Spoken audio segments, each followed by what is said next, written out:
Greetings, Goddess Body Mind Spirit community. This is Tyra Omilade, your goddess guru, your sister friend, and you know I love helping women align with their life purpose using the power of ancient wisdom and the goddess-centered lifestyle. Hey, goddesses, how y'all doing? It's good to see everybody. Love this song.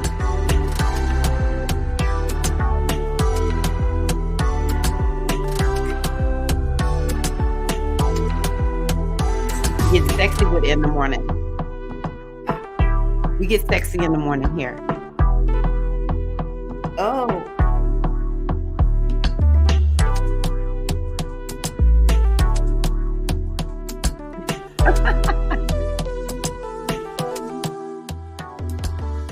How y'all doing out there? I hope life is treating you well. We still in this Scorpio eclipse energy, baby. We just kicked off a new 6-month period. Are y'all ready? Let me see who's here.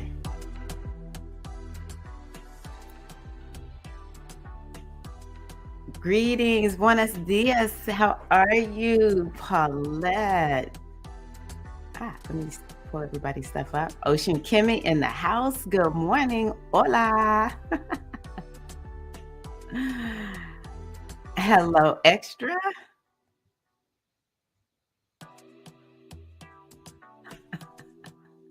Yes, let's do this. Let's do this. I have my cup of, it's just energy. It's a natural energy drink. Very gentle. It's not like the other stuff that we hear about. Gutsy. Are you gutsy today, queens? I have a coach. Her name is Becky. And this is what her programs always have the word gutsy boss. Are you gutsy today? Let me tell you something. Scorpio make you gutsy, baby. Scorpio make you like, oh, I guess to get healed up. I don't know what's going up in here, but I tell you what's not going on up in here. Let me see here. Who else is here?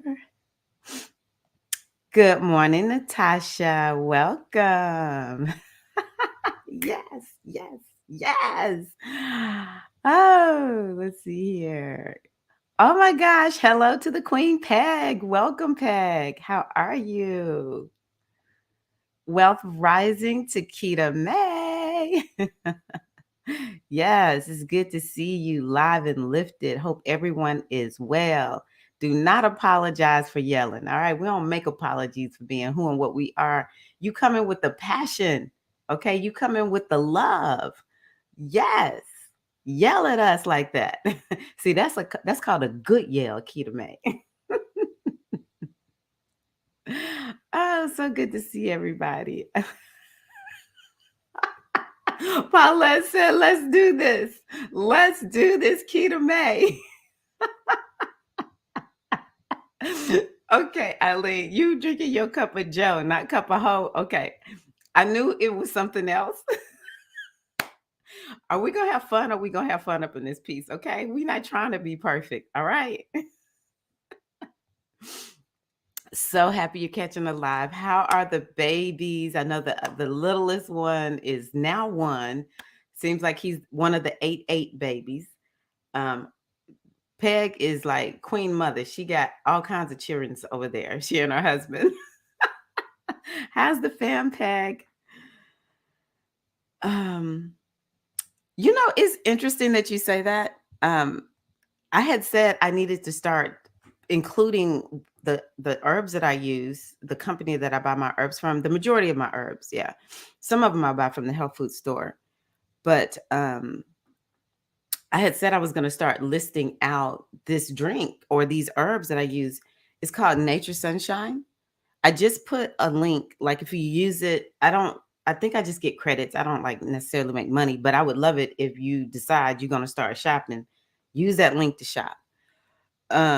Well, I'm just going to pull this up and show y'all real quick what it says. So if you use that link, if you decide to buy something, and I'm going to create a page so that y'all can just find this whenever you need it. you're going to get 25% off your first order. Okay. And I'm going to show you. I look, I just placed an order. I was like, oh no, I'm going live. I'm going live. So for me, I cannot use anything with what is that stuff they put in there? Taurine. And it's crazy. I'm a Taurus, but I cannot use taurine. So and anything with like I can pretty much I cannot use any energy drink. It's crazy if I go by like the most natural energy drinks. There's a lot out there that are very like it's almost nothing in them. But things like green coffee beans, I can't use really anything. Menopause has gifted me with forcing me to not be able to use these things I used to abuse all the time. So Soul Stick is what I use. And I find that it is very gentle. Like sometimes my husband is just like, I don't even want that because it's just too gentle. But it works for me. It works for me. So if you decide you want to try it out, that's what it is. But it might be a little bit, you're going to have to kind of like come off of anything that's too strong. And then you can use this. But there's some days when I just kind of like, I don't even need it. Okay, I see I got to, hold on one second. I'm going to speak to Sharmika. Hey, Queen. Hi, Sharmika. And then we got some, what do we call this? Spammer here. So let's block the spammer. Ah, Virgo Bliss. Listen to that. Virgo Bliss. Great rising, everyone. Sisters just leaving the park from a walk and water release time. Yay. We continue to send you good energy, Bliss. Okay. You got this. You got this. The ancestors surround you. Blessings of the mothers be upon you now and always, on you and your son. Everything is working in your favor and everything is just lining up and it's just working so beautifully for you. I shall. Yes. Glad to have you. Yay. Aura Vibes is here. Hey, Debbie. Hug Fatty for me. Yes. Oh, look at this. Hello, Radiant Rose. Great rise. Yes.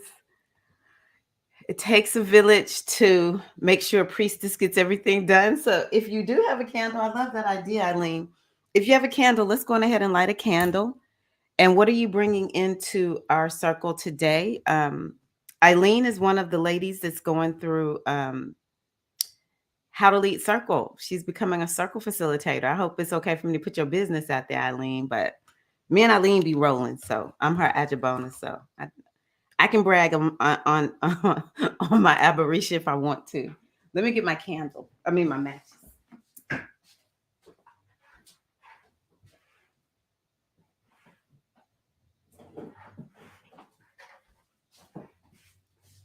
Oh, okay. So yeah, what are you going to bring into our circle today? Let's talk about that. What are you bringing into the circle today?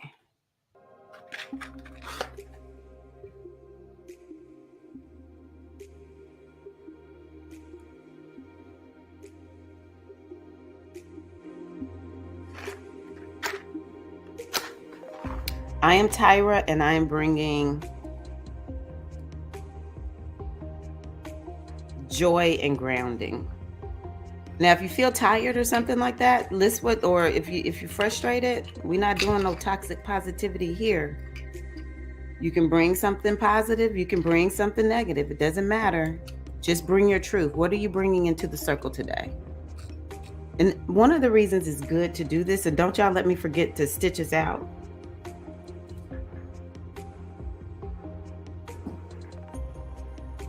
is because it helps us to take stock of where we are in our energy when we get here, and then how we feel when we leave. Okay, let me go back up and make sure I don't miss anybody.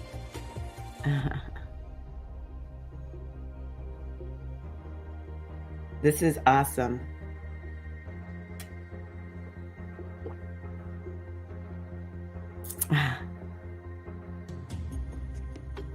Where's Johnny? Eileen is bringing connection. Did I miss Johnny?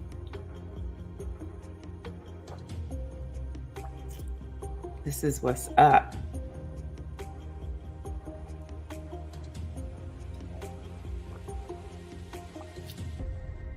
Oh, yes, bliss. Love and peace when I'm bringing today.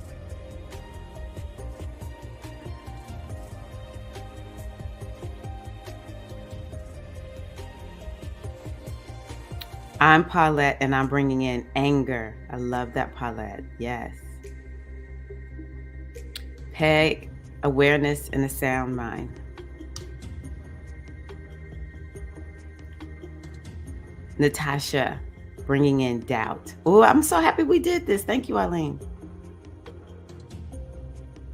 I just made some fresh candles, so Shamika is bringing in light and abundance.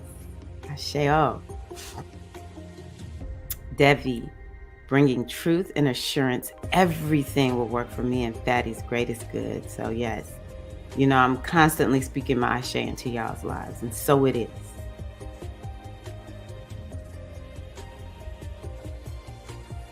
Virgo bliss, flowing very heavy with this moon. So you're very tired, to say the least. Asheo. Kita, bringing healing, love, light, and wholeness. Okay, is this Johnny? I saw something about Johnny, so maybe this is Johnny. Radiant Rose, bringing in release and healing. Okay, yes. Thank you, Eileen. Kita, bringing the release, worry, and fear. Okay.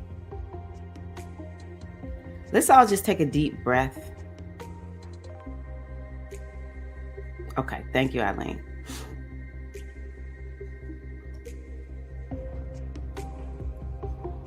Inhale and exhale.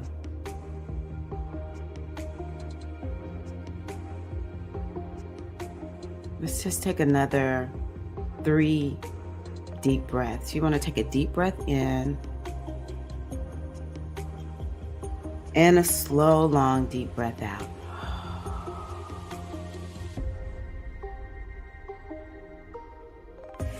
Inhale. Long, slow, deep breath out.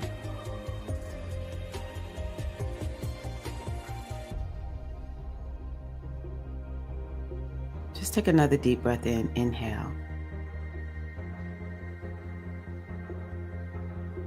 And exhale.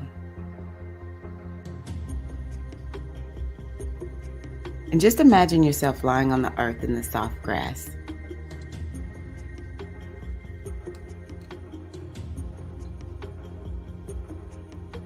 Roots growing and reaching deeper and deeper into the earth, just grounding you to Earth Mama, pulling you closer to the Great Mother's embrace. Feel yourself being held in the arms of Gaia, Pachamama. Feel yourself supported. She's got your back.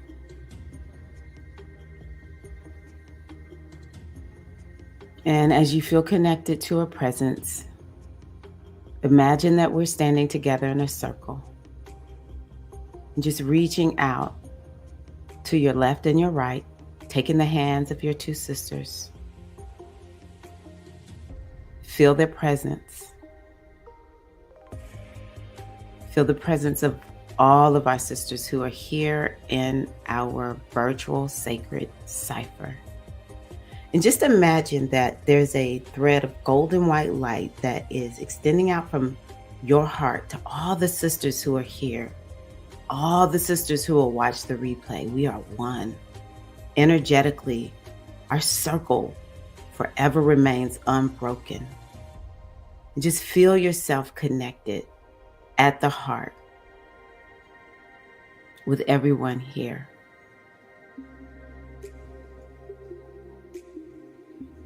And we ask the permission of the traditional indigenous owners of this land upon which we sit. We pay our respects to the elders past, present, and future, offering gratitude and humility that we may sit upon this sacred land. And we call on the energies of the ancient mothers of the North, the South, the East, and the West. We call on the energy of the great ancient mother ancestors who walk with us day in and day out, whose wisdom is a guiding light. We call on the energy of all of the goddesses by whichever goddess, the name that you most identify with, associate with. We call on the energy of the goddess to sit here with us, and the energy of our ancestral mothers to sit and be here with us in our sacred virtual cipher this day. May the only thing that happen be for our highest and our greatest good. Just take a deep breath in and exhale. When you're ready, you can flutter your eyes open. So that's just a way to kind of get us grounded. I could see we needed a little bit of bringing ourselves centered. And I tell you what, let's just go on ahead and go into our mindfulness practice. So I know I just told you to open your eyes, but just going ahead and stay in this relaxed, meditative state right now, okay? And the mindfulness practice for today is all about calming the body.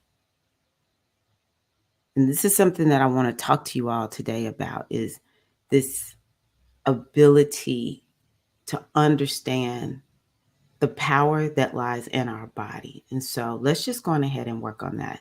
Something I want you to know is that when the mind grows agitated, the body follows suit. And some of us have expressed this heightened state today. Luckily, the relationship between the mind and body is a two-way street. And as you calm the body, the mind will relax. So it's a powerful way to encourage the body to relax. And so what I'm going to ask you to do is just continue to allow yourself to be in a relaxed state. Just taking a deep breath in, exhale, and just remembering you actually can do this at any time, sitting, standing, lying down. This is a practice that I want you to be able to take into your daily life. And so just tune into the sensations of breathing at your nostrils. What does it feel like? You just want to notice. No judgments needed. Just notice as you inhale and exhale through your nostrils. Well, I want you to inhale through your nostrils, exhale through your mouth, actually. But as you breathe in through those nostrils, what are you noticing?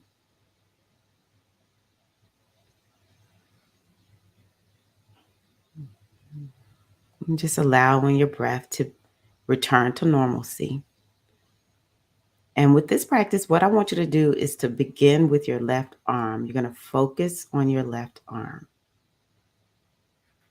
And as you breathe in, picture the arm filling with the energy of the breath. And as you breathe out, imagine pushing the breath energy out through your fingertips.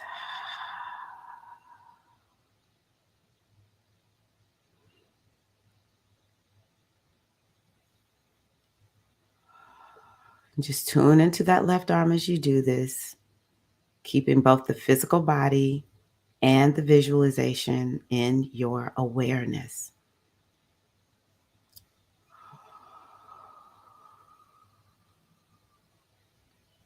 Just when the mind wanders off into thought, gently bring it back to the breath. Inhale and exhale. That left arm fills up.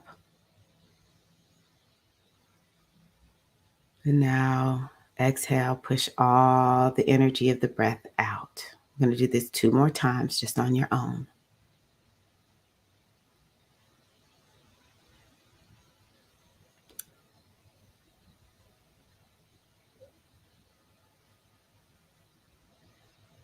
This last one, as you exhale, see if you can get all of that breath out, the last little bit through your fingertips. Okay, let's switch to that right arm. Breathe in, filling the right arm with the breath energy. Exhale, push the energy out through the fingertips.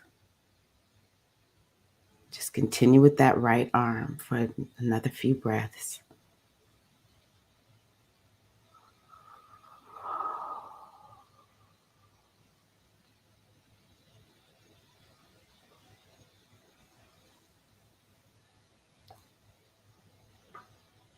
To keep myself focused, I'm just taking my left hand, and as I inhale, I run it up my right arm.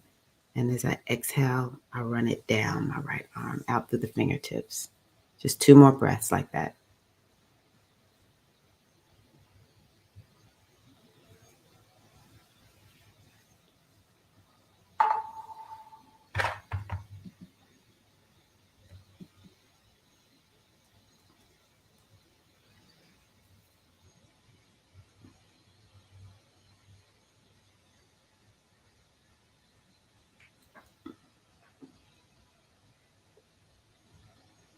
Okay.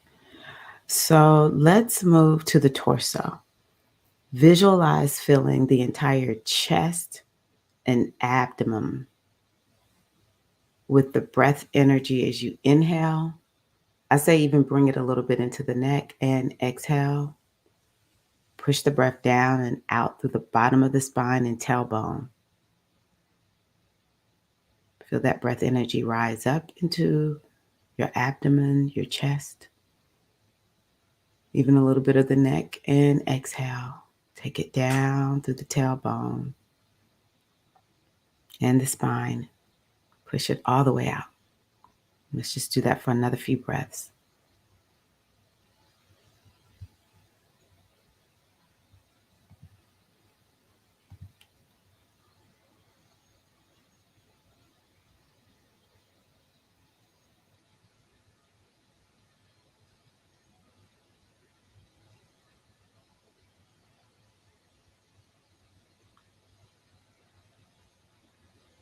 Okay, so let's move to the left leg.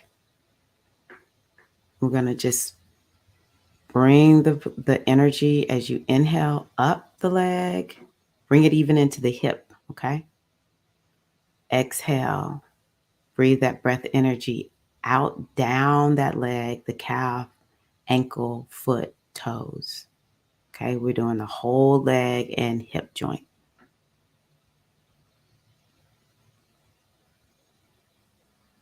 If your mind wanders again, you could even change it into inhale in your mind. Say inhale and exhale as you exhale. Just give yourself an opportunity to just be focused right here and right now in the present moment.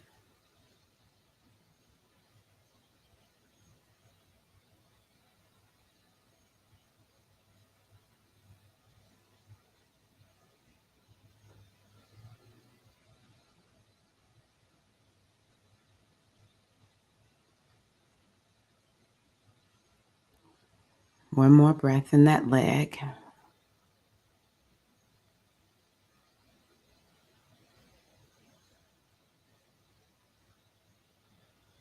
And now let's switch to that right leg. You're going to inhale up through the bottom of the foot, the toes, the ankles, the bottom part of the leg, the knee, thigh, into that hip. And then exhale. Breathe that breath energy out all the way down the entire leg, ankle, foot, toes. Just keep doing that another few breaths.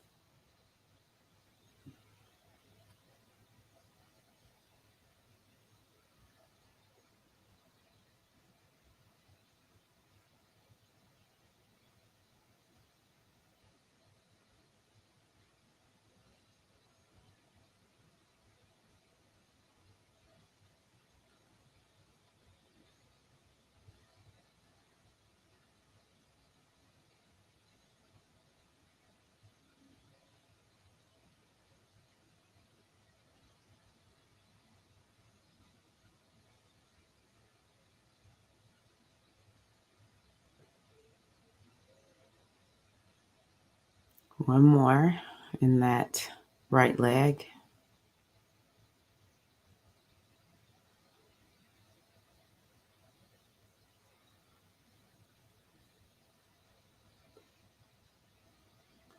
And so now we're going to feel the entire body. And you start wherever you want to. You can start at the head, you can start at the feet, but you just want to breathe the energy in. Exhale, breathe the energy out of your entire body. Push it all the way out. Inhale, breathe it in. I'm starting at the feet, bringing it all the way to the top. And exhale, push all of the breath out. Let's do it one more time. Inhale. And exhale.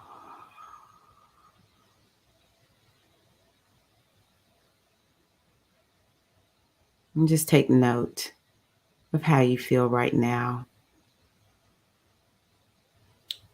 especially for those who are able to get themselves into a more calm state, especially if it feels nourishing, it just feels good in some kind of way. What I want you to do is right now, in your mind's eye, I want you to see this energy that you have in you right now, this energy of relaxation, feeling good, whatever the word is for you. And I want you to intensify it, magnify it 10 times. Go right now. And then what I want you to do is I want you to lock this intensification of this positive energy in by making the sound of a lot. As a matter of fact, if you want to open your eyes, you can even come to your mouth and lock it in. I want you to take your hands at the bottom of your torso and just run them up to your mouth, lock it in. And then I want you to go from the back of your neck, bring it up over your head, around to your mouth, lock it in. And when you're ready, you can open your eyes. I hope that was good for y'all. I hope that y'all like that. Okay, good.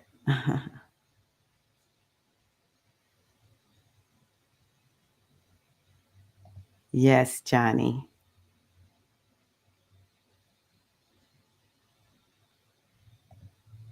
Glad you're here so we can go on ahead and give you the option.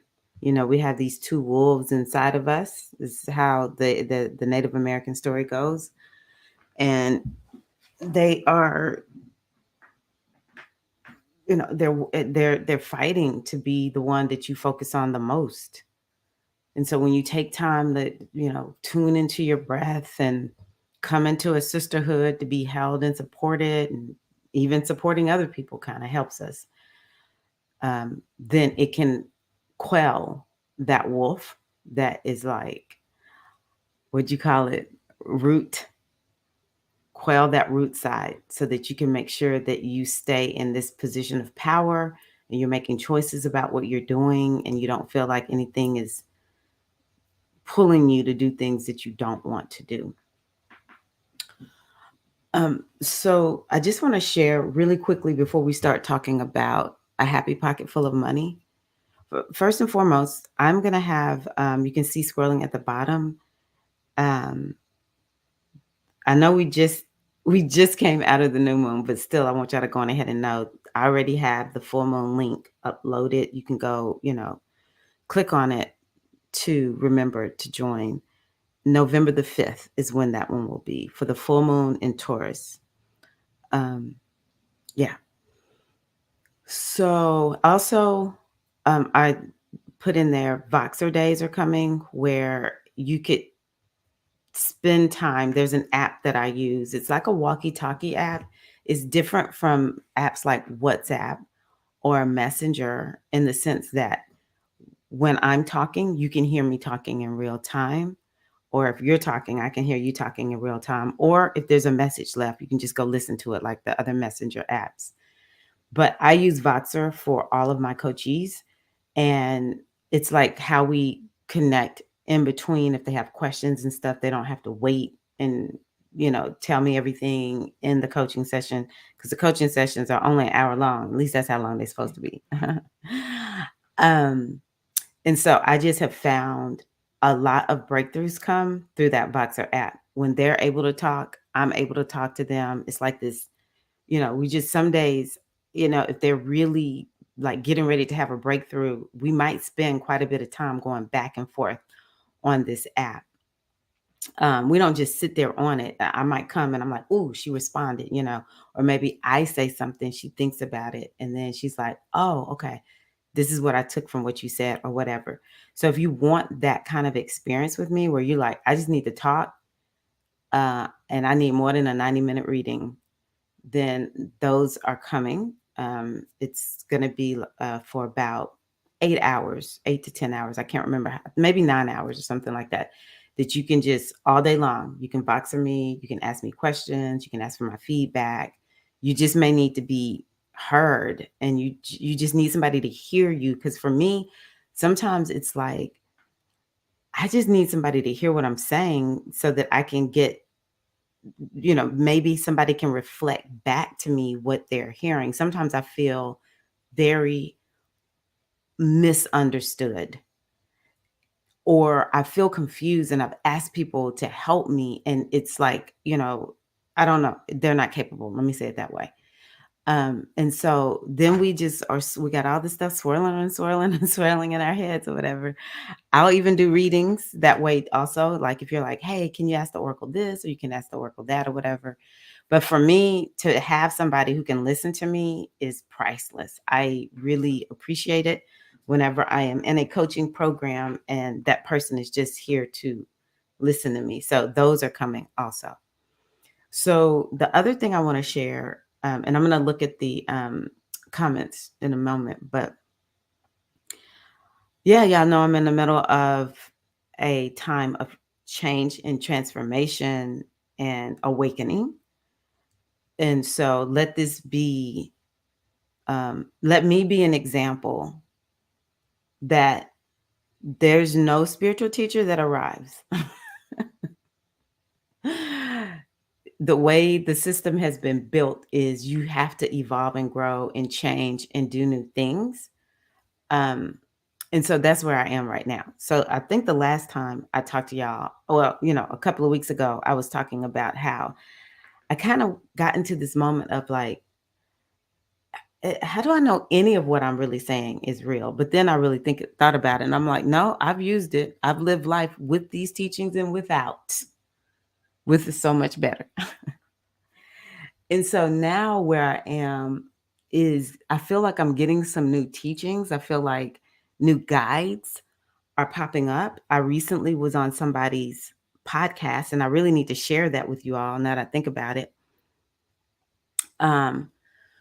Where she wanted me to talk to her community about connecting with your guides, because a lot of people don't actually feel connected to their guides, and or they don't even have a concept that they have guides.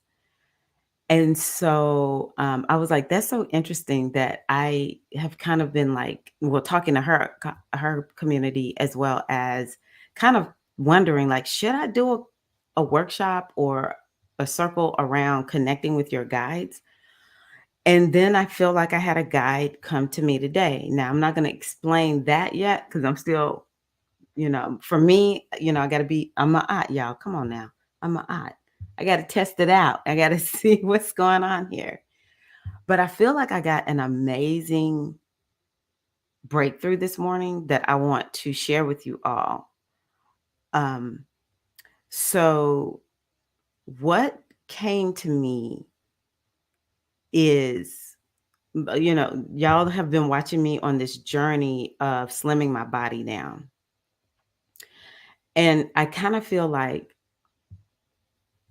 okay, so I went through this before where I was like, I don't understand what's going on with me losing this weight. And the breakthrough for me when I was able to finally lose the weight, it was things like exercising. Like I never give up on myself. That's one thing I can say works for me. and when it comes to me creating changes in my body, I will never give up. And so yeah, it did boil down to me doing things like exercising and adjusting my eating. At the time, I had found this other company that I started selling their herbs, and I was like, I don't even really believe in weight loss herbs, but for whatever reason, it was like the right mix of mind, body, emotions in these herbs with the body. And I ended up slimming down. Let's see here. I have been exercising faithfully. Um, I started at my birthday in like 2007, I think it was. And where I was struggling though was with the emotional eating. And it was like my eating was extremely out of control at the time. Um, and and so between these herbs and me having a revelation. So at the time, my husband and both my they were little boys, little tiny, little tiny men at the time. They freaking loved Beyonce. They were all like drooling over Beyonce, and it was cracking me up. And I was like, you know what? I am no longer gonna think Beyonce looks better than me, which I love Beyonce, but I'm no longer gonna think Beyonce looks better than me. I am as fine and sexy as Beyonce. I think at the time I was like maybe I was like 190. I don't know. I don't remember how I was. My biggest weight non-pregnant was like 195 or something like that. And so with me, it was more of like radical self-acceptance and love. These herbs, this exercise, that weight poured off of me. And that worked for me for a very long time. But there was still this level of extrinsic desire to change my body because by this time, a few years down the road, I get into teaching fitness, which was a dream come true. If you ever feel like there's something you want to do, but you don't feel qualified to do it, then go for it anyway. Just try to figure it out. Ask some questions. Um, and so it became very extrinsic because I am 5'6.5", at least that's what I think I am. And I am a big bone woman. So even in my thinness, when I see myself thin, I'm still always bigger than everyone else. Like my thin at a size 8 looks extremely skinny for me, but I still got a big booty. My legs always big. At a 8 or 10, I'm always gonna be curvy. And so, I'm standing next to all these little tiny petite women who they're size 8, because I don't need to be less than a size 8. 10 is actually perfect for me. Their size 8 is like 2, a size 2. And seriously, this is like what looks good on them because they're little tiny petite ladies, right? Or, sometimes we have the long olive oil types and they're just slimmer. They naturally just roll at a size 6, even though they might be taller than me. So it was like messing with my mind, and I'm still extrinsically motivated. And then there's so much about how we look as fitness instructors that make people decide whether or not I want to take your class or not. So it became a little bit toxic. And so there's certain periods and certain things that happen. So my husband actually transitioned and started being a pastor at a church. And it's something about this church. And if Craig ever hears this, you know, you already know how I feel about this. I never really fully aligned with these people, but I was going to church to support my husband and everything. And I don't know, it was something about that period where I just kind of felt myself starting to descend. And then I was getting deeper into like having my own business, and parenting was getting it's my mother used to say they need you more when they get older.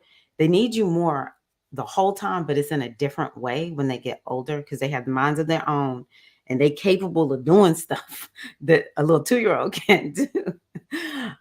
So it's like getting deeper into motherhood, getting deeper into my 40s and stuff.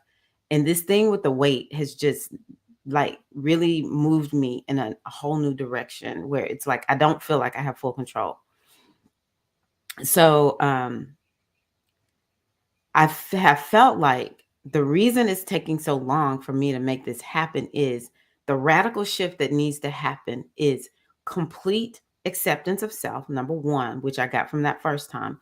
Number two, appreciation of the body and understanding like things like, are you eating according to your hormones? Do you sleep according to your hormones? This is the gift of my 40s. The 40s showed me you do not do anything that does not make that hormonal body operate well. So that was like the 40s, and getting deeper into the so the endocrine system and then the lymph system. I never thought about those. I never used to consider anything. It was just like, oh, I can just change the way I eat, increase my exercise a little bit, lose weight. No, ma'am, not that didn't work for me in my 40s. So that was that juncture that my body, I feel like the universe was like, no, true health, we're going to help you figure this out. That way you don't have to think about it anymore. And you're doing things that are actually working for you and not against you. And so now I feel like the 50s is gifting me with understanding the subconscious mind and how the subconscious mind is extremely important for me. Number one, to install habits that are good for me, to install a way of thinking, to get my subconscious mind on a railroad that is leading me in the direction that I want to have for my health and well-being in my body. And so the breakthrough that came through this morning was, number one, it must be a deep appreciation for the body, the state of the body. And I remember coming into this as I realized how off I was with my hormones. And it was my eating and over exercising and stress. All of that was completely and totally working against my hormones. And so my hormones were having to like go crazy to keep my body safe. See, the prime directive of the subconscious mind is to keep the body safe. And so, what I began to realize is, dang, I have been so abusive to my body. I don't think well about my body because it doesn't look the way the world says my body is supposed to look. So that's one of the things I'm realizing. I rebuke I rebuke any suggestion that there's anything wrong with my body, no matter how big or small, functioning, not functioning, it is. My body is always perfection, right? And so um definitely important to make sure that, okay, so I kind of got myself lost. So what I'm saying is that it's important to embrace the body as it is, because it is doing exactly what it needs to do to keep me alive. It has survived um near accidents. It has survived having all kinds of different, these the airborne, diseases and stuff like that we get from year to year. And it has survived, all the excessive amounts of sugar I used to eat. It has survived all the negative thinking that I have put, like, you ain't this and you ain't that, and why you see so and so, she look good, why don't you get yourself together and look like her? It has survived all of that. This body is a bad mama jamma. And within this body is complete and utter wisdom. And it is the wisdom of this body that it is the body. This is what came to me today. The body is our first divining tool. It is our first divining tool. Yeah, I might use astrology. I might use my Metunatal oracles, but ultimately, I always tune into the body. And why? Because the body is here. And how do we get our body to, because the wisdom is not in the world, the wisdom is in my body. And I said this years ago, I will never follow a diet. Nobody can ever shame me for how I eat, because I don't eat according to what is on the internet. I don't eat according to what's in a book. I don't eat according to none of that. I only eat according to this body. And this body tells me exactly what I need. And this body, it don't ask for permission to make me breathe or to get my heart beating or to make me go poop. None of that. This body got some wisdom in it, and it is the wisdom of the universe that allows this body to continue to house my soul so I can have this experience in the space-time continuum. And so if this body can tell me all of that, what I've got to do is to get at one with the wisdom of this body. And this is why I did this meditation today, to get us at one with the wisdom in our bodies, to get the mind to get quiet so that I can connect with this wisdom that's in my body. And when I'm aligned with the wisdom that's in my body, what will happen is it will say, girl, you eating because you torn up from your childhood. It's something that happened back then. So this is what I want you to do. I want you to get some paper and pen, and I want you to sit down and journal. That's really where we struggle. We don't want to sit down and journal a lot of times because this world doesn't lend itself. It's like journal. That's just a waste of time. So we just got to change these value systems. It's like I value whatever puts me in touch with the wisdom that's in this body. That's what I value the most. That's what I value the most. If that means journal, I'm a journal. If that means tap, I'm going to tap. If that means stop and breathe and meditate, what do I need to do to be in touch with the very wisdom that has carried me all these years? And then the next level. And so, number one, you got to keep yourself nice and clear and aligned, because where there is resistance, which is, I hate this body because it's not this size, or it's not that size, or it's failing me in this way. My body doesn't look like this, or it doesn't look like that. See, that's not alignment. That's misalignment. Alignment is perfection, baby. I am perfection. My body could be completely and totally broke down. But guess what? It's perfection, because this body, I'm still here. It's still doing its part. It's like, just give me a chance and I will heal you. Think about the people who they said, you are going to be a vegetable. You're going to die. You ain't going to recover from this. This is what they tell these people. And what do they say? That is a lie. The devil is a lie and the truth ain't in it. That's what I say about what you just said to me, Doc. And they align with the wisdom that's in their bodies. And then you hear this story of overcomings. It's like, how did this person do this? Did I make up a word? Overcomings, baby. We're going to make up words today. We got some overcomings up in here. It's like, how did you do it? They're like, I aligned with the wisdom of my body. I got out the way. I got out the way and let the wisdom, which is the divine, do its thing in my body. So that's what I'm asking us to do. And I'm going to take it one step further. Why is the body our ultimate divining tool? As women, whether you have your womb or don't have your womb, okay? As women, that womb space is forever there. It's an energetic womb.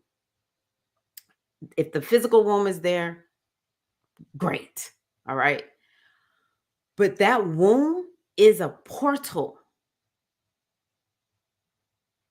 to the divine, to the wisdom, to higher knowledge, to the Akashic records, to the ancestral realm, to the realm of where all the guides and the fairies and whoever we listening to, the animal totems, they there. This is the oppression. This is why the game of, if your body don't look like this, if you don't look like this standard of beauty, you got a problem. That's why it's working a massive game on us, y'all, of, well, if I make her doubt her body, she ain't gonna access this wisdom. Now, that's all subconscious. They ain't that smart, okay? Because enough of us wake up and start sharing this message, we're unstoppable. So let's count it all joy that I have received it. I want y'all to take this and give it a try. Now, your body might tell you, okay, you might need to cry a little bit. You might need to go, enroll in somebody's therapy or coaching program. You might need to believe in yourself and go apply for that job.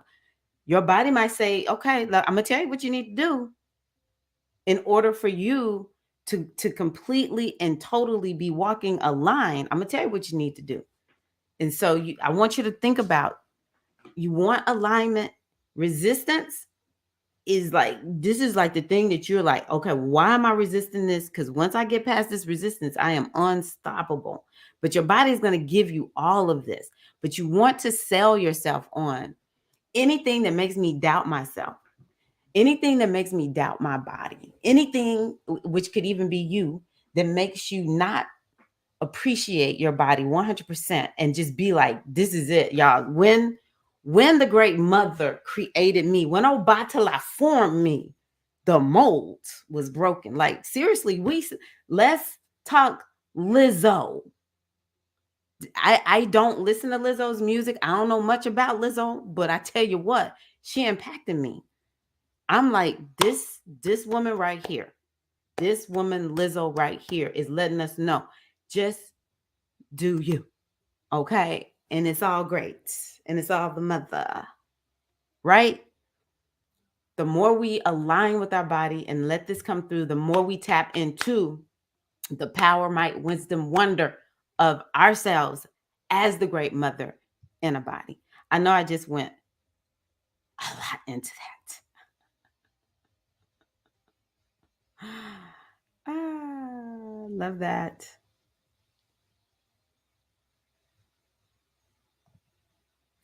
Ah, Azizi's here. Hello, Queen. Oh, yes, you're so welcome. Yes. And so the game that they have run on us is make us disconnect from our body. Now, let's talk like this. Make us disconnect from our bodies through, for some of us, our ancestors were in chattel slavery, right? Because the body keeps the score. Get the book, The Body Keeps the Score. It's a book. The body keeps the score. And the body is like, whatever I must do to keep her safe, that's exactly what I'm gonna do. She gonna live, right? And so it will take the subconscious mind and the body are one. The subconscious mind will be like, oh, this is too much, gonna suppress it. Another way is, she is not in charge of her body. We're gonna pass all these rules. And again, in my mind, it's subconscious or some entities out here working through these people. We're going to make them think they have no control over their body, and we're actually going to like arrest them and put them in prison, and um or make them have to have babies whether they want to have these babies or not. To me, it doesn't matter where you fall on this continuum. When we start talking about this topic of reproductive rights, don't matter where you fall. Everybody deserves to have a say so, because this is our body. We declare sovereignty over our bodies. But what has happened? Oh, we dealing not just with our time, because we more free than the women that lived a long time ago. We dealing with that wound too. We still working to heal that up in the midst of making sure we keep reproductive rights for all the women who need it. Like, I'm free of it right now. I don't have to worry about that kind of thing. But it's a lot of women that still are mincing, or they gonna start mincing. Little girls gonna eventually start mincing. We got that we fighting for their rights, right? And so this is a cold game that's being run.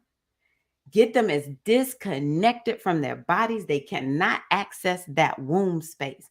And so a radical thing that we can do, the most revolutionary thing that we can do, is to be like, I'm in full acceptance of myself. I am the greatest of the great. You are blessed because I'm in the room with you. We got to walk into all the spaces thinking that way.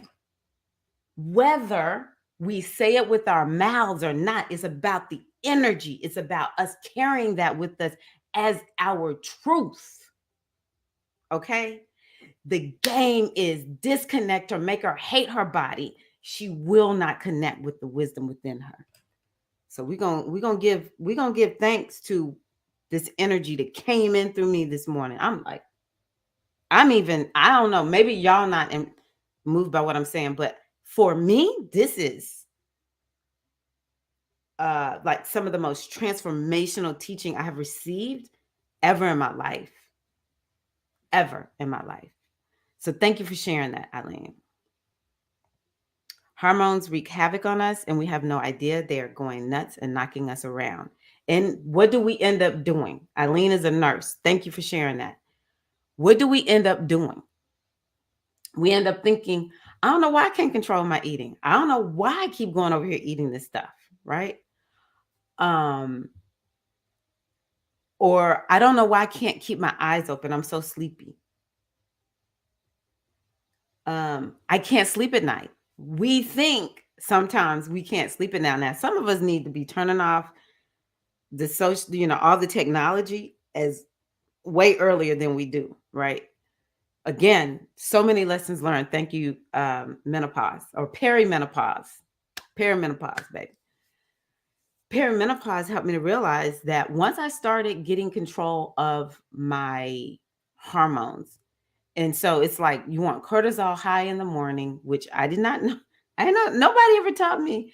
You want cortisol high in the morning, and you want melatonin high in the afternoon.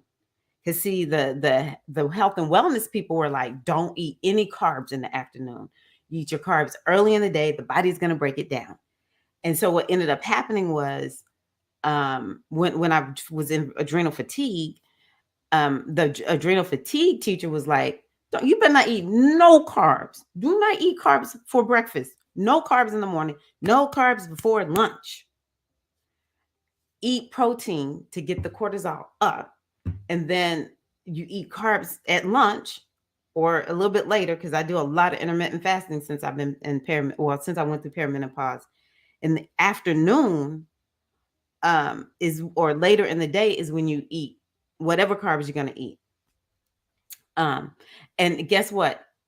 It was the other thing was no caffeine before you eat. No caffeine. That was the first change I made. No caffeine on an empty stomach. So now I always eat just a little bit of something. I drink my water first. I have this big thing of water. I drink all of that first thing. Then I like eating things like cashews or almonds to break my fast. And then that's when I might introduce, and the little sticks, the little energy thing that I was telling you about, it's like that big. It's very little, very small amount. So I'll drink that with my magnesium after I eat. So that the first day I did that, I was like, oh my gosh, this adrenal fatigue has just loosened up on me. It's not as hard on me in the morning. I used to wake up and I could not function. And then I'd be wide awake at night. Then they were like, no carbs before noon. I stopped eating carbs in the morning years ago. Boom. Like that day, the very next day, within 24 hours, I was like, wow, this is changing things. And it was not based on this food. See, that's the thing that they got us all messed up over. They're like, this is the supreme food. They make us think eating food is what matters. This food is what is like the bomb. An avocado for me may be healing. An avocado for you may be detrimental. So don't tell me anything about food.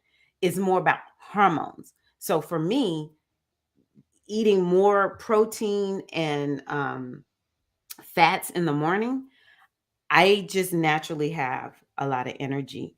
And then eating carbs, which I eat very few carbs. At this juncture, my body is just like, if you eat carb, you can eat them, but we're gonna gain weight like that. And we're not gonna lose weight fast. We're gonna gain weight, but we're not gonna lose it fast. But anywho, I'll eat that later in the day. For me, it's mostly protein and veggies. Okay. That's just what my body can handle. A little bit of fruit. I love apples. Also, I can only eat green apples though. The joy of perimenopause and menopause. Anywho, so what I began to notice is the more I adjusted what I ate so that it matched cortisol in the morning being high and melatonin being high in the evening, that's when I started sleeping better. It was some other things that I did too. It's all the things like turn stuff off, tap, journal. It's not just one thing, but you think you are not sleeping at night because you just can't sleep. And it might be you need to calm your mind down or something like that, but it might be your hormones. Okay, good. Okay. Okay. So y'all, y'all are feeling me. Okay. Okay. Yes, Azizi. I've been thinking, what do I want to do? Like maybe, yeah, I got to think about that. What are we going to do for that?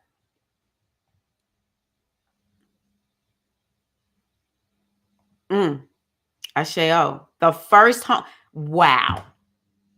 I love how you said that. You need to write that down, Paulette. That's a Paulettism right there. We are the first home for every human. The first home for every human. You can't tell me that there is not power that lies within that womb. And you can't tell me some game is being run on us to keep us disconnected from this womb energy. And the more we connect with the womb energy, I'm telling y'all, all we got to do is just show up. That's it. Just show up. And it's working.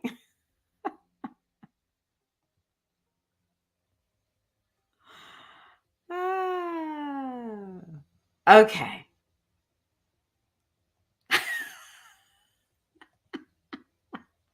Yeah, see, I knocked my glasses off. I was so into it. I'm gonna wait and tell y'all. I now have a new ascended master. I think I haven't quite figured it out yet, and so I'm gonna let y'all know eventually. But I just had a.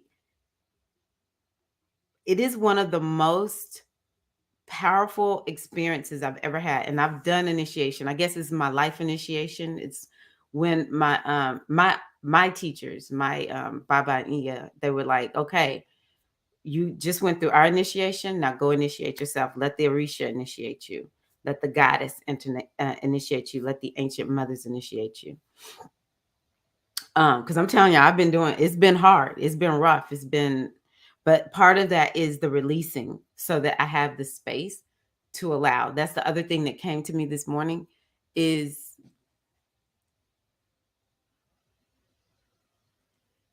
just the importance of sticking with the spiritual practice. It makes me like, okay, I see why I've had this message for so long. Um, because ultimately it is the spiritual practice that, like, okay, let me say this also. Yesterday, the other thing that I got clear about is I am about helping people transform their lives through setting goals. Because it is through working to achieve your goal is when your ish gets brought up. I just want you to think about that. If you decide you're going to have your own business, you're going to go back to school, you're going to move to a new city, you're going to start a new relationship, whatever these new things are that we're doing, whatever you need to do to get there is something that's going to have to be left behind in order. It's like bag ladies, or it's like the hot air balloons. In order for the hot air balloon to go off, you got to drop the bags off of the hot air balloon, right? Because they weight them down. And so it's like, what are you going to drop off? Bag lady, what you gonna let go of, right? And so um that is why I love goal setting. And it's goal setting for the purpose of transformation is largely how I see it. And I only see it now because it's what I see in myself as I work work to have a business, and whatever it is, work to change my relationship with my body. It has been um setting the goal that made me have to be like, okay, what am I going to do? And so what do? We do the practices. And what happens is we begin to create this space in order for us to allow um whatever that thing is. Okay, Eileen, I see you. um to allow whatever it is that we want to happen to come through. Okay, so yeah, having the practice creates the space in order to let in, like, we want all this power, but we don't realize how backed up we are. Maybe it's generational, maybe it's other lifetime, and maybe it's all of the stuff that we have here. And this is why you do your spiritual practices day in and day out. And people have kind of like looked at me as sort of like obsessive a little bit with this kind of work. I don't care. Yes, the body keeps the score.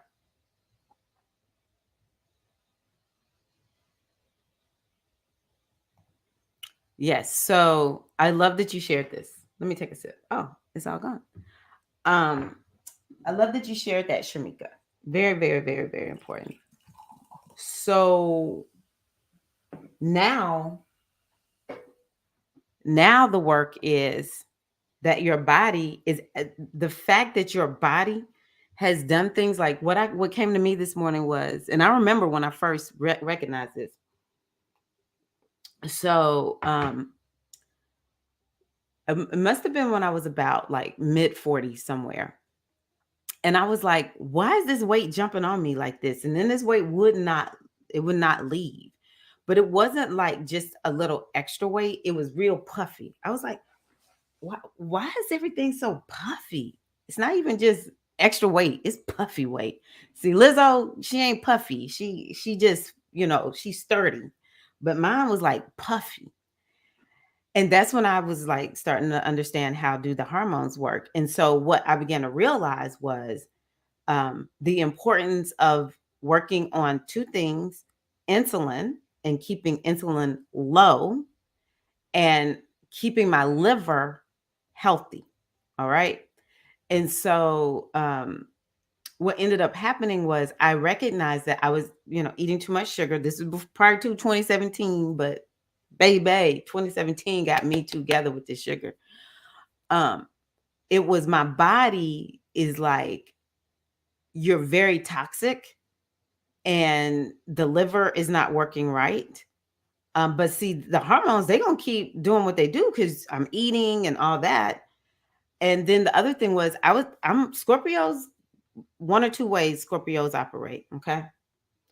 Either they will poop regularly, they very regular, or they don't poop. Constipation is their friend. And so that is how I have lived. Number two, always, ever since I was a little girl. I remember as a little girl, it's like, oh, I'm having problems going. X-Lax. I would never use X-Lax now. That's probably why I've struggled, because I used X-Lax as a girl. Um, and so that was another problem that I was having. And so what the body does is it's like, oh, I got to go into save her mode. We can't have all these toxins floating around. And so that's where all this puffiness was coming. It was the liver will push all the toxins into the fat. And so here I am cursing the fat. And the body's like, you little ungrateful heifer, you. I'm trying to save your butt. And that's when I was like, okay. And that's really, to a certain degree, how I kind of became like more accepting of seeing puffy fat. It's just mostly gone at this point. Now I guess I'm more like Lizzo. I'm sturdy. Okay. Um, but when I realized that, I was like, oh, thank you, body, for not letting all that toxicity. So my point to you, Shamika, and anyone else out there like that is like, you know, honestly, your body is always looking to see what can I do to help her. And somebody said it the other day. I don't remember exactly how this went, but I'm gonna try to paraphrase it. It's something like the anxiety is actually a signal. See, the anxiety, when you're in the middle of anxiety, which I now know, I was like, ooh, it will have you convinced that something is wrong. But once you recognize, oh, that's the anxiety. Do I need to sleep? Do I need to just stop and take some deep breaths? This anxiety is giving me a message that something is off. That's a gift. Anxiety is actually a gift because it lets you know maybe you're too far in the future and it's important for you to ground into right now, right? Um, yes, no, your body is always working for you. You have to sell yourself on that. You have to study all of what we study. Look at the fact that you're alive, and you know for a fact, all of us, not just Tamika, I'm talking about everybody. You know for a fact that body has gotten you through some stuff. And it's always, that's another thing I said to myself this morning. My body is my trusted friend, always here with me. I definitely need to have a good relationship with this traveling companion of mine. I must have a good relationship with it. The body is always working in your favor. The problem is the messages that are coming from the outside.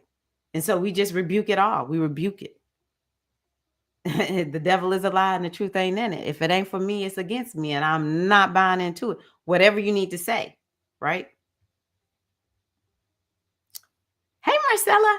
We as females teach our kids to love the world, to love. The world needs love.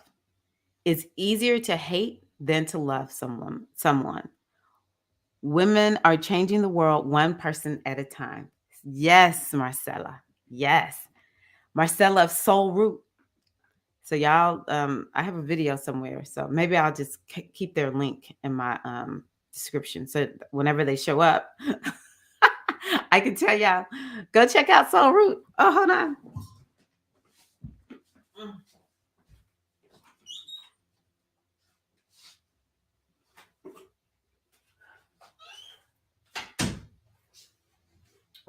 Okay, so first I'm going to talk about Soul Root, and then I'm going to talk about Bliss.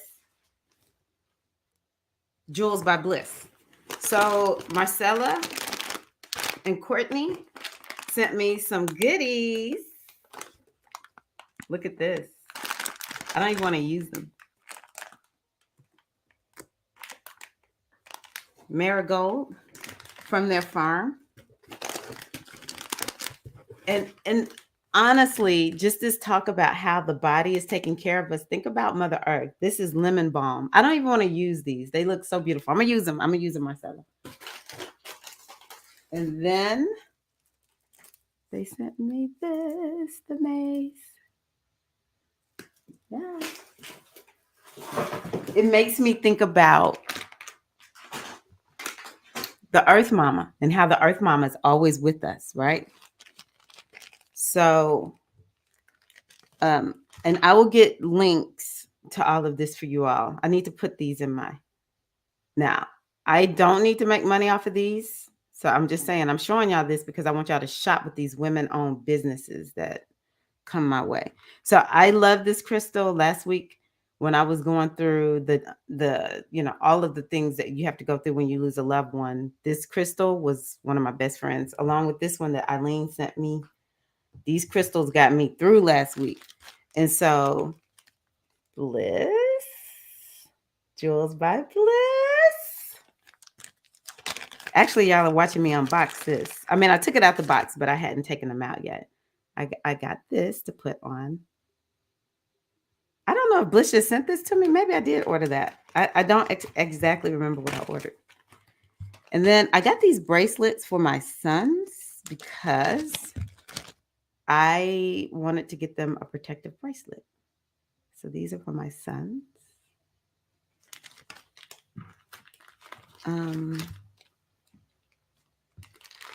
Open this one. I love it when I get to connect with the sisters who have their own businesses. Because I do think that we need to create our own monetary system where we create a stream of money that is circulating amongst women. And we can say people of color in general. I don't mind supporting the brothers, but I'm going to support the women first. It's just how I roll. Okay. So, yes, this is Jewels by Bliss .art. Jewels by BY Bliss .art. I love her logo. Also, if you need a logo, Orit Vibes TV. She is, I don't know if it's graphic designer, just say whatever the word is that you are, but she can like create logos and stuff like that for you. Okay. Her name is Debbie. The revolution is here. Yes.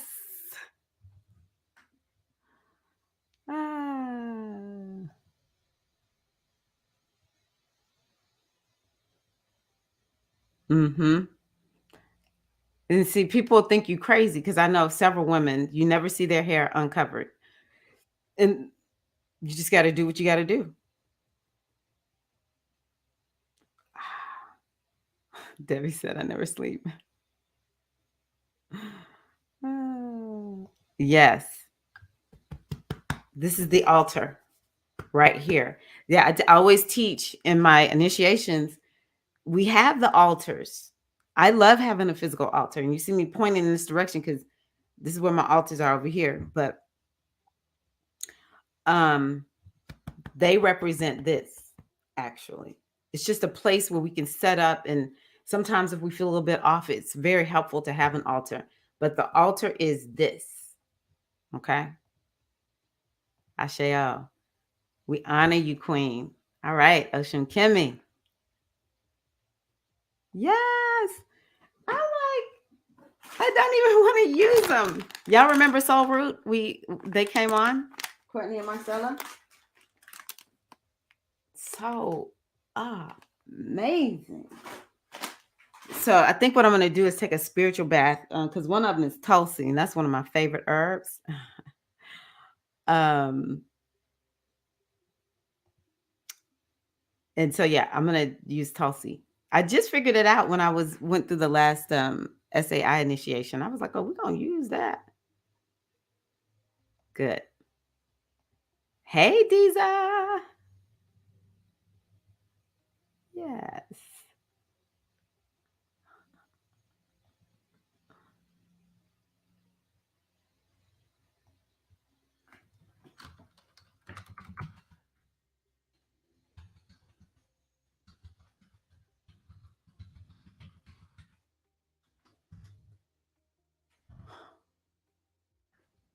That's bliss. I think this is them.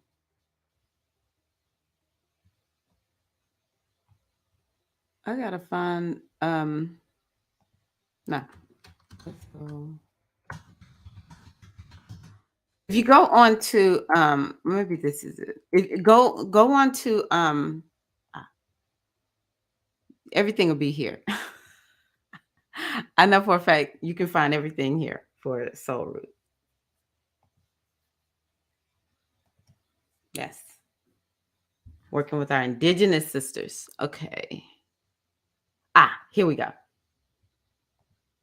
Graphic design. And Debbie, go into because if you post it here in the chat, it won't show it. Go into Mighty Networks right now. If you have a website and type it there or whatever email people can use to connect with you. Oh, you starting a candle business? Okay. Okay. Yes. So I'm telling her to go into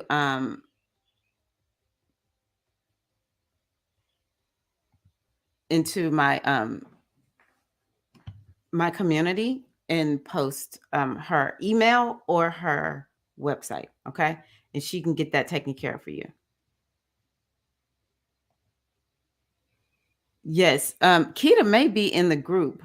Or I'm going to put your information out so people can contact you, Debbie. Okay.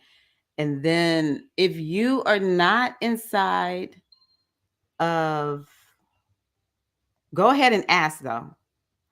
If you're not inside of my community, then here's the link to join me inside. And then there is a post for you to post information about your business. So I'll make sure I like post that up.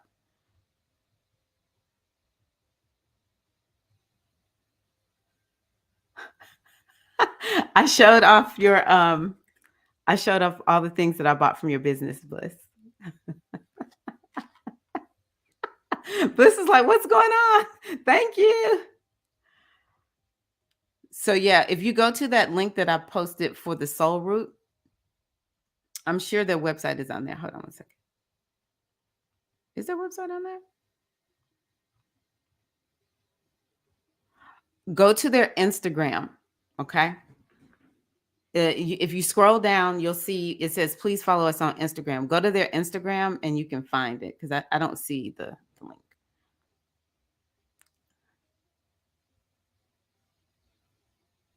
Okay. Okay.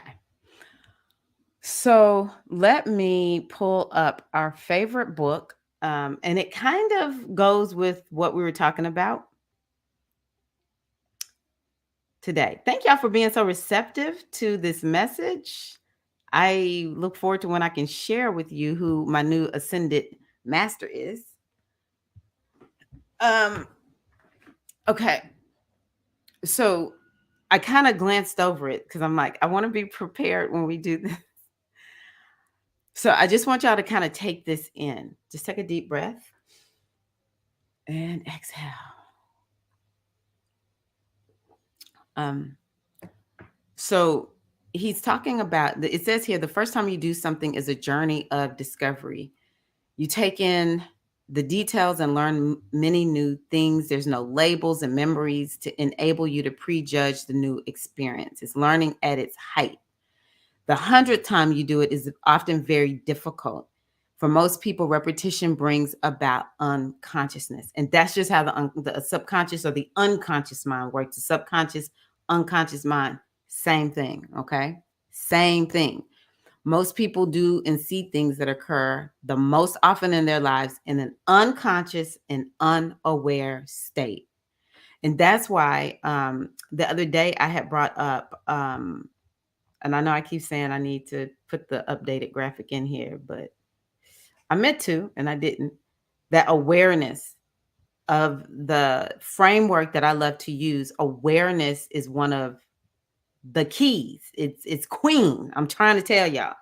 The more we, and this is to a certain degree why we listen to people talk a lot, because they do help bring awareness to what's going on in us, right?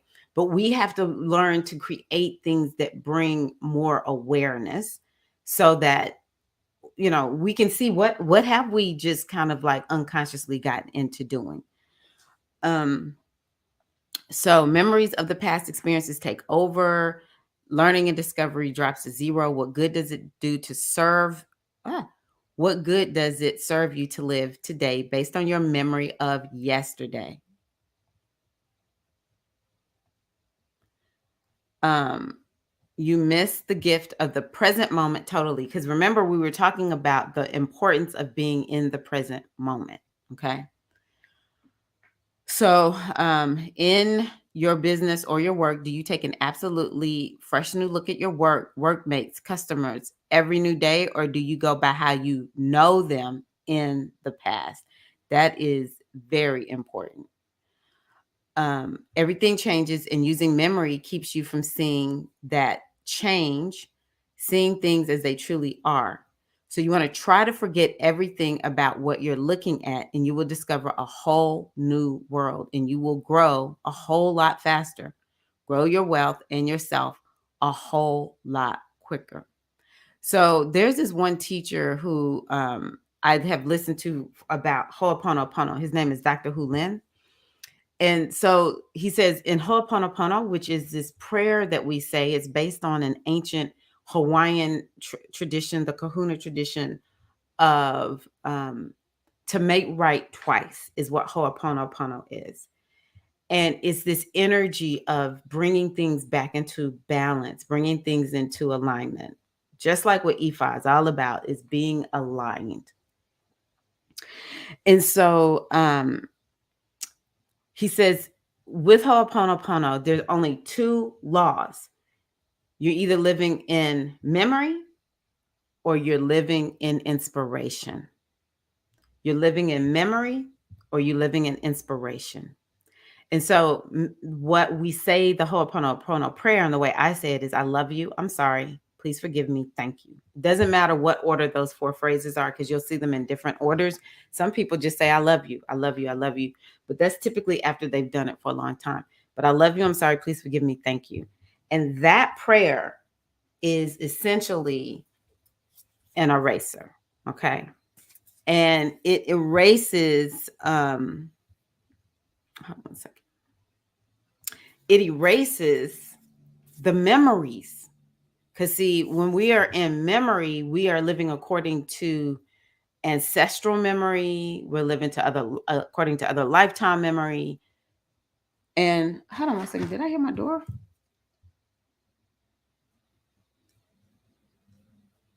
because my husband is not at home right now. Oh, I thought I heard the door.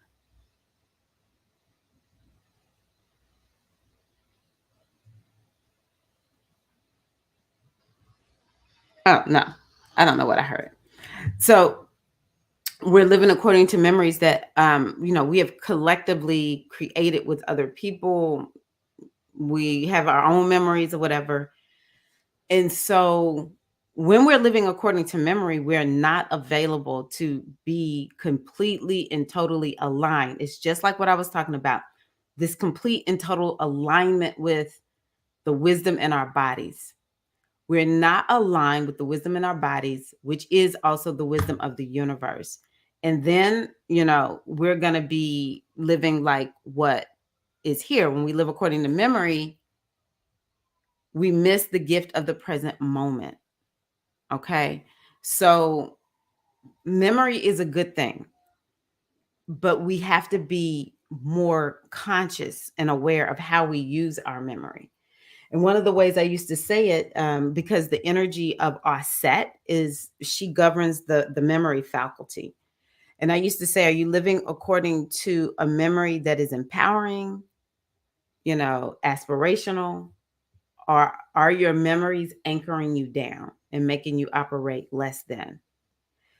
And so if we decide I'm going to use my memory for good, I'm going to use my memory, number one, to remember, okay, so like what did I take on as a child or in this relationship or in this experience? Okay. I picked up a limiting belief. Okay, that's what's in my memory, this limiting belief. Now I can begin to do things in the present moment to release that limiting belief. Okay. Um but a lot of us, because we are programmed, honestly, the way we come in is we have certain faculties already open. Babies are not just these blank slates, these poor, pitiful little creatures. They're extremely powerful beings. And they are very much aligned with what is in them. As they are the most present to the moment, and they don't question or judge what they feel in their bodies, right? Like we do. So the faculties that are open in the baby are Aset, Sebek, and Het Haru. That would be Yemoja, Eshu, uh, Oshun. We could say it would be the moon. Now, this is not astrology, but this is just to kind of help you to understand what these correlate to. This would be the moon, Mercury, Venus. These are all, and those are actually the fastest moving planets. So I can imagine it does correlate. So we come with those faculties open, and the memory part, the moon part, is open because it's like this is how we got to learn, like, where was I born, what y'all calling me? And it's like you see a baby, and you see them doing like this, and you're like, wait a minute, this baby can't even walk. Why? How do they know to do that? They're born with that memory faculty open because it helps them to understand the world. It's actually, to a certain degree, a little bit of survival, right? So the memory, it is very powerful. It is good. It is needed. It is necessary. It is necessary. But we have to begin to realize that, okay, nobody told me that I need to be like constantly purging what I'm remembering. Or maybe no one is telling me, okay, yeah, that happened a long time ago, and you had this program, this memory to keep you safe back then, but you don't need it now. Like, that's not even happening in your life right now. You need to release it and let it go. So that's a lot of what he's talking about. A lot of us don't realize, oh, I'm just living based on a memory, but it's a part of who and what we are. And we need to acknowledge that, like, of course I remember this because this is how we programmed. And now I'm just going to start engaging with my memory in a new and different way.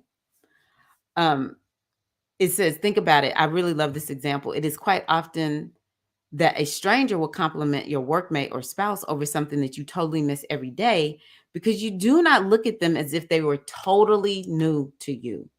Memory has its place, but many people overuse it, many in an unbeneficial way. So decide right now to face every experience anew by choosing to forget that you ever faced it before. And what that does is it allows you to open up to a new possibility. When you every day start fresh and anew, it allows you to actually see this thing from a new angle, have a new possibility, and maybe you're able to, move more in the direction that you want to go. I often talk about, not often, but sometimes I do bring up this movie, The 51st Dates, because she was stuck in a memory loop. The one of the main characters, Drew Barrymore, was stuck in a memory loop. And when she finally hooked up with Adam Sandler, he had this video cassette that every day she would pop in. It would say, now that you're awake, watch this. And it played back all the memories of her life up to that moment. So when she came to, she would know what was going on with, she wouldn't be like clueless about what was going on. So essentially that's what we do. Every day we pop that VHS tape in. There are some tapes that we can pop in, but we just need to be very selective about when I wake up in the morning, which tape am I gonna pop in? Like for me, I want to pop in the VH tape of my rituals that I do before I even let my feet touch the floor. That's a good VHS tape to pop in. I said VHS. I sure did. We not streaming nothing right now.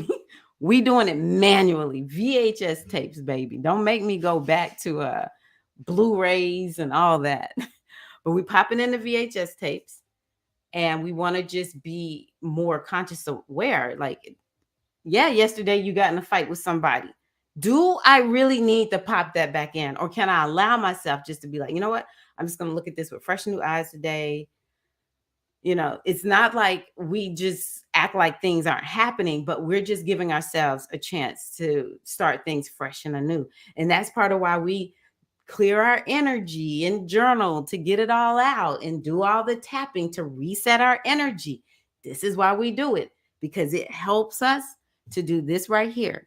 Face every experience anew by choosing to forget that you have ever faced it before. Decide not to anticipate a specific appearance or behavior, and anticipation based on your memory and emotions.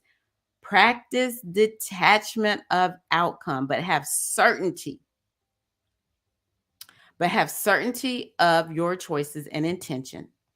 And you will find a world that has been hiding from you all along. Okay.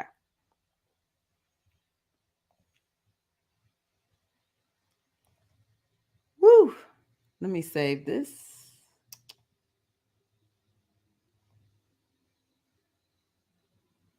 Where is it saving in coaching?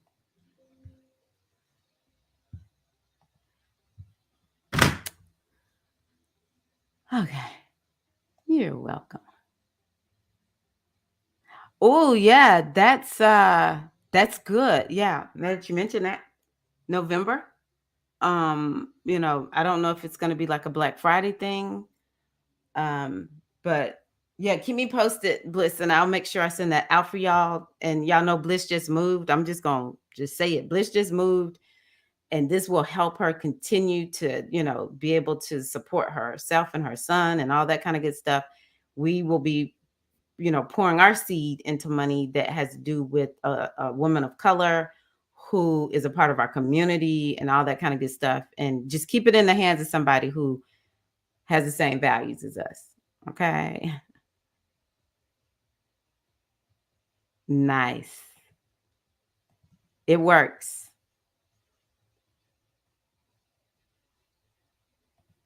Okay, we got some, and just know these are blisses inside of the community, so you can find her there too. Mm.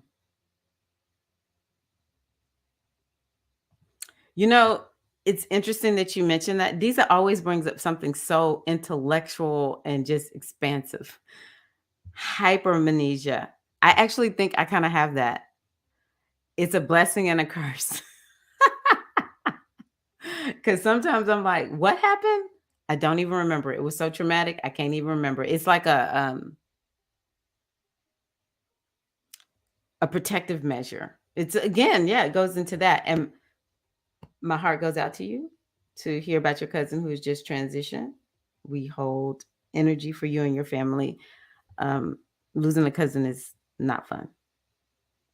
I'll get that to you, Natasha. I'll get the sites and everything. Are you talking about mine or somebody else's? I'm gonna post that all inside of the community. That's what I'll do. Yes.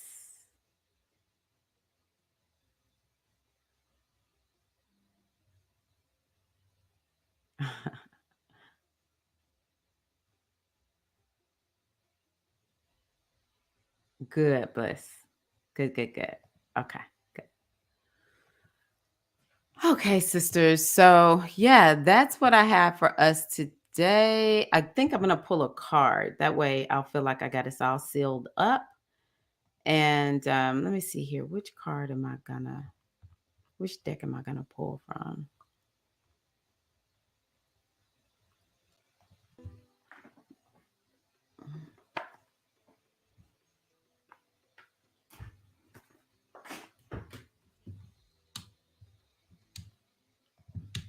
Oh.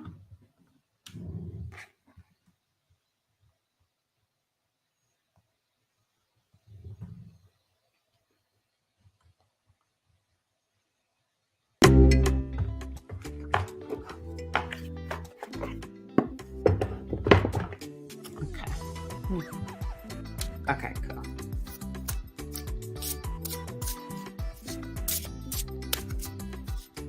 This is an affirmation for everybody for this week. Let's see what it says.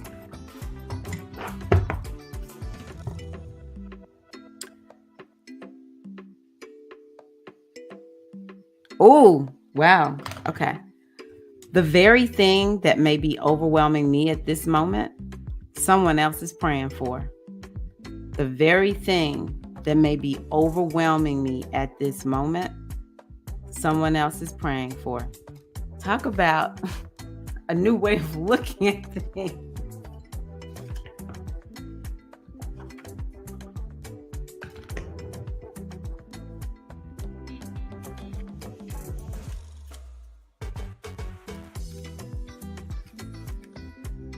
Oh, interesting. I have never pulled this card before, Queens. So it's talking about the guidance system. And it says, I love using my emotions as a guidance system. They show me how close or far away I am from what I want. When I am feeling joy in doing the things I love, I am in a state of allowing for my desires. I notice when I am feeling low vibrational thoughts and shift them to release resistance. Use your guidance system, sisters. Emotions are very, very good. They are information for us. And it's just all so aligned with what we've talked about. Y'all just saw me choose that card right there. And I'm just going to say this real quick.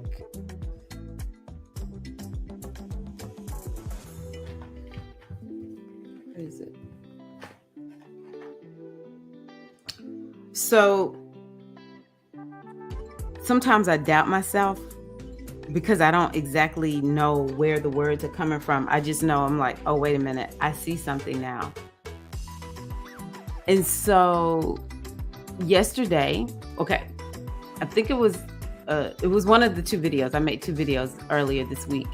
In one of the videos, I said, it is time for us to stop doing a lot of consuming. That's why I come on and do things with y'all. We don't need to be consuming content. We don't need to be just constantly listening to stuff. Because what I noticed when I first started my circle, which is why I started my circle, which I don't have my inner circle anymore, but I started the inner circle to a certain degree because I was like, people are so starved. It's like when people get a chance to talk to me, They want to know everything. And it's not because they're just so greedy. No, they're starved. And so I said the other day, we are starving and we need to be able to apply this so it actually works. So, what I want to share with you all, something that came to me, and I'm saying this right now to a large extent for me, I'm gonna be 100 with y'all because the universe is giving me confirmation on things that I'm like, these people don't know what I'm talking about. I was watching, she's a coach for people who are healers, and she said, people are drowning in information and starving for transformation. I was like, that's exactly what I've been trying to tell my community. So, y'all, we are no longer available to just listen to stuff. We are open to whatever we need to do in order to experience the transformation. Okay. The other thing too, and again, I'm not really sharing this because I think it's like so deep and so profound. I just may need to watch this video one day and hear me say this. So one of the things I've been saying, and it's just like, and I'm going to turn the music down a little bit because sometimes I think the music distorts my voice, and I'll bring it back. But it's just like back in 2019, I think it was, we had a retreat. The Institute for Whole Life Healing is where my teachers, that's their organization. It's where I've gotten my initiations and my greatest teachings or whatever. And I was resistant to go. Now, this is a group that is majority people of color, especially African Americans. Is like, it is a dream come true for many, many of us in this group. And the women are powerful. Like the women are, it's expected to be powerful. If you want to operate from your power, come here, you're going to operate from your power. But I was feeling a little bit misaligned to a certain degree because I was like, I have a question in my head and I don't exactly know I don't know what this is about, or I'm scared about this because I don't really know what people are going to think. But it's like, I got to do something about it because this question, and I need the answer, is going to help me get to my next level. It's going to help me have a breakthrough. And that question for me was, what about my identity as a Black woman, African American woman, has me stuck? And to me, that is one of the most taboo things you could say or do. Because Black women, we have an identity that is on lock, okay? And we know it's in us, and those of us who identify as Black women, because I know some Black women, they're like, I never was raised up with Black women. I don't know about this. I'm talking about for those of us who are part of this vibration. And it's largely an African American woman thing, just because of our unique experience here. But we have this notion of who we are on lock. But a lot of it is, it has, to a certain degree, like I remember hearing, when I first heard in my 20s, like the Black woman is the most oppressed in the United States. And I know some people would argue that, we in competition with Black men or whatever. But the message that I got was Black women are the most oppressed. Not even Black men want us, because this is when we started seeing more and more, Black men in my generation with white women. And, like nobody wants us, it's just so hard being a Black woman. We get sicker more than everybody. It's just like all this programming coming into me. And when I decided I wanted to do more in my business, I wanted to share my message more. I wanted to have more leadership roles wherever I was. I began to feel like, well, I'm the most oppressed. I'm like the worst off. How can I do this?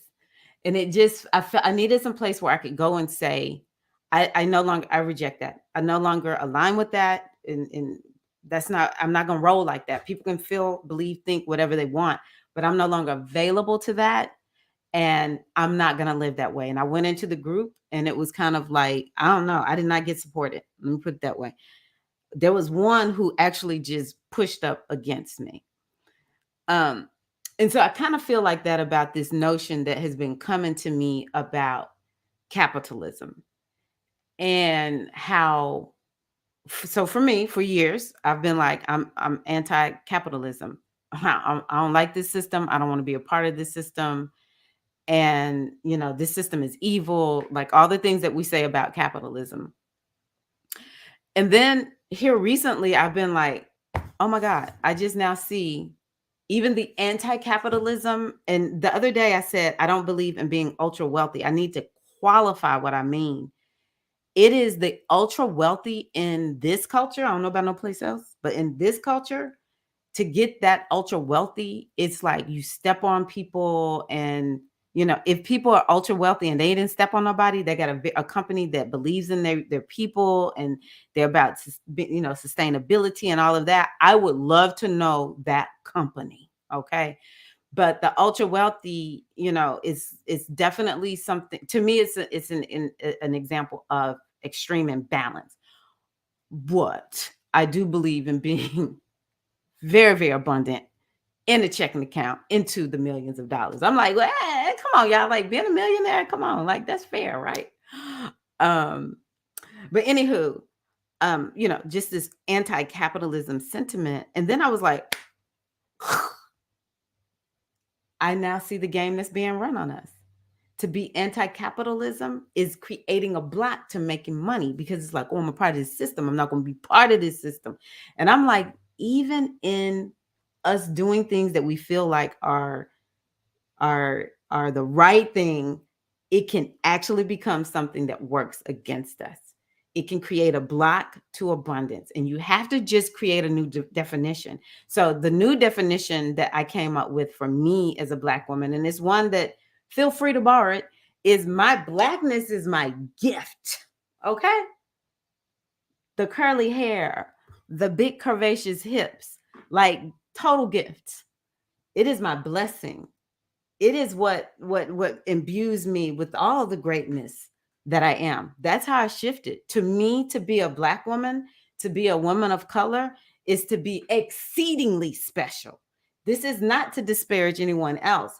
It's just I had to come up with a new definition, because the world ain't giving me no definition of, to be great is to be wonderful. And I know the tricks of being a Black woman. We know how to put on Black girl magic when we all screwed up. I went to Spelman College. It is the birthplace of all things great Black woman. Okay. And when I got into some of these groups of alumni, and I'm like, y'all are effed up. This is who I graduated with. It's not just my class. Don't get me wrong. My class, we the bomb. Okay. We at the top of gift giving to Spelman College as alums.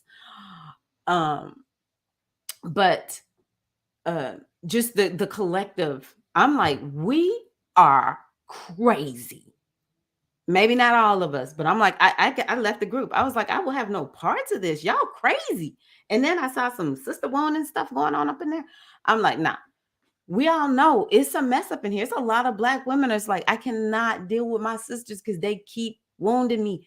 Or, we Black girl magic, but we know back here is all messed up. So my thing is this: we're going to change our definition. You can have all the clutter. You can be the biggest girl in the house. You can be the thinnest. You can be the one that's got the most jacked up relationship. Your gift is that you are a Black woman. You just a gift. It's all a gift. Just offering a new definition, right? And so this notion of capitalism is actually blocking us, because guess what? The system, we're not going to change it. Not just overnight, it's just gone. But that's why I'm like, we're going to create this stream of money that is circling between us underneath this bigger system. Yeah, I'm going to have to buy into the system. I got electricity. We still paying the bank for this house. I go to the grocery store, but maybe I'm going to go to the farmer's market a little bit more, But then, we can create this system down here where we have our money flowing down here. And we can allow ourselves the notion of being abundant and having more than more than enough. Knowing that also I'm doing heart-centered work.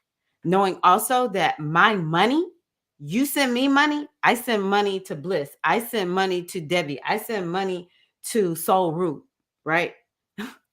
We just circling it. And so our money is good. Since it's the system we live in, our money is doing the thing. It reflects our values, and it don't have nothing to do. And it is part of this capitalistic society, but we are creating a new version of it.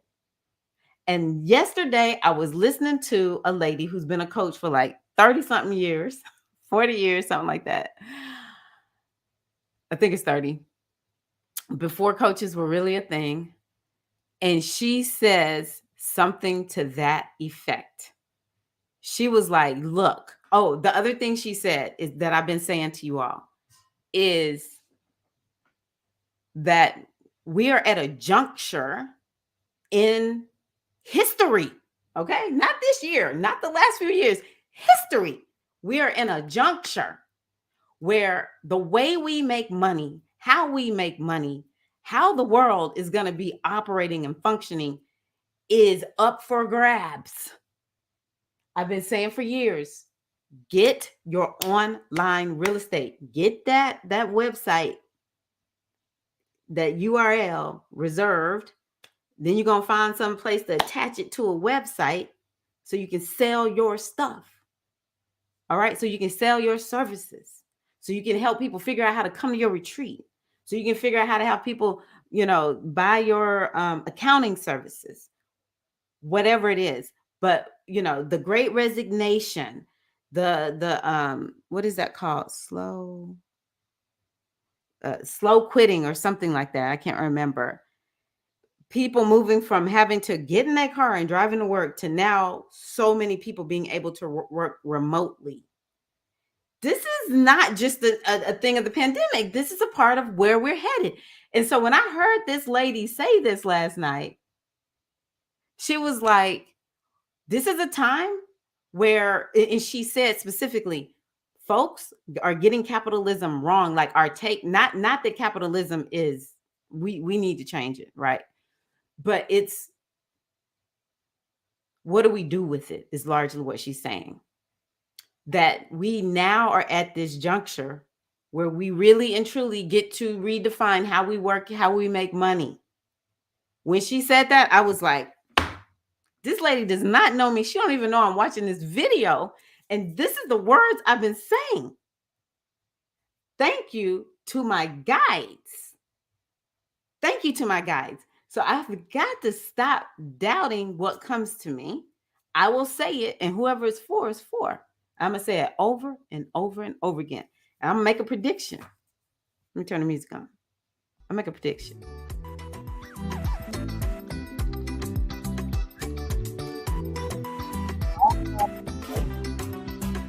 Tyra told us to get it together for 2023. She was sure enough right. What does it mean to get it together? It's just like what we talked today about.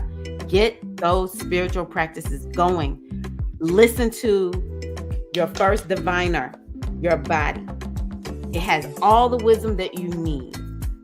Join me in any of the offerings that I put, because everything I'm doing right now is to equip you with the ability to be unmoved, untouched, to come out of 2023, Phoenix rising.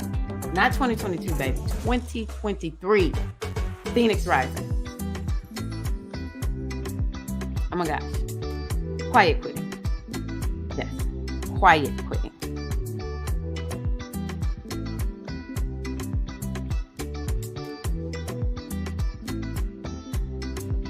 I'm going to turn the music up just a little bit, y'all.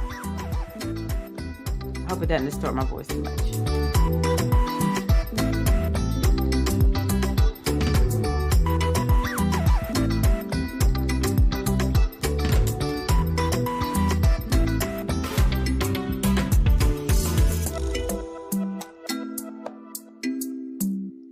I'll get that for you.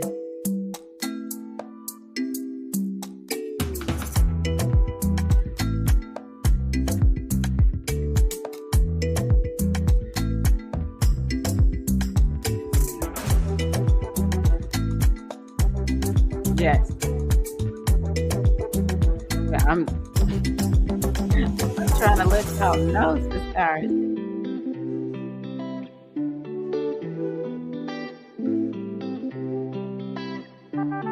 Exactly.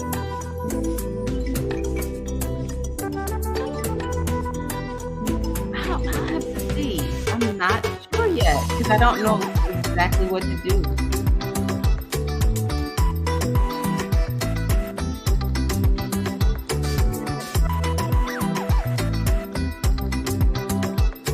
Wow, that's a good one. And y'all can make a rule, you're no longer available for this.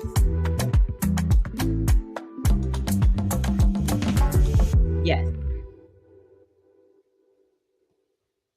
We talk about the ancestors at Halloween. Yes.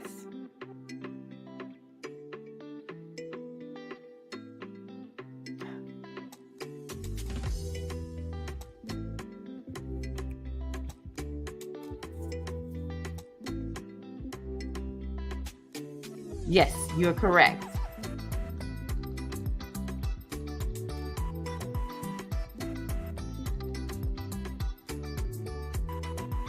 Yes. And so something we can do is have our Day of the Dead.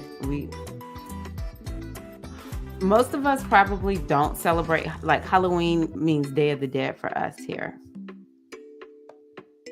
Mm, good, Keto Mac.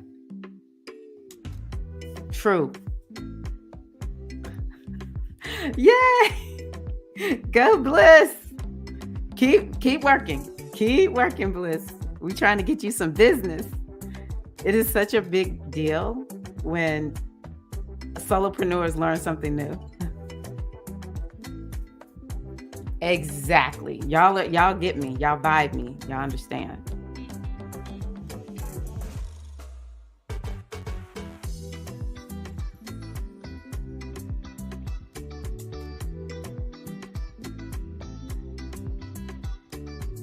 Love that. Oh. La Toussaint. La Toussaint. Nice. Nice. Ah, music to my ears.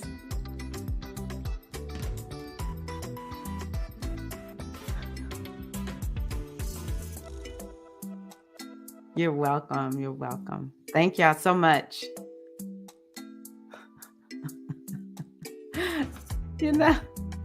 Look, so there we go, Debbie.